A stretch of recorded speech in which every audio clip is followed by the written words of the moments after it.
ভাইয়া আসসালামু আলাইকুম। আমি খুব বেশি কথা বলবো না, বাট আমি যারা এখানে এত কষ্ট করে এই অনুষ্ঠানটা অর্গানাইজ করেছেন উইশেস দিলাম, অ্যান্ড আই কংগ্রেচুলেট এভরিওয়ান যারা এই অনুষ্ঠানে আছেন। এই একটা কথা বলে আমি আমার স্পিচটা শেষ করব। কিছু দেশে আপনি শুনবেন যে এই দেশটা বিজনেস ওরিয়েন্টেড, এই দেশটা স্পোর্টস লাভিং। আমরা চলেন বাংলাদেশকে সবাই মিলে একটা animal loving and sports loving country গড়ে তুলতে পারি।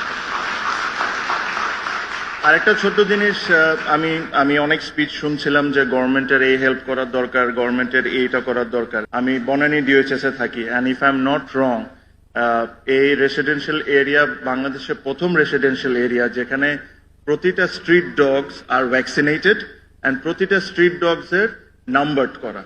তো এটার জন্য কিন্তু কোনো গভর্নমেন্টের আমাদের হেল্প করা লাগে নাই, এটা কিন্তু আমরা নিজেরা ইনিশিয়েটিভ নিয়েছিলাম। তো আমি এটা আশা করব যে আমাদের যে নিজস্ব একটা দায়িত্ব আছে, এই জিনিসটা যেরকম আমরা মনে রাখি, অন্যর জন্য অপেক্ষা না করি।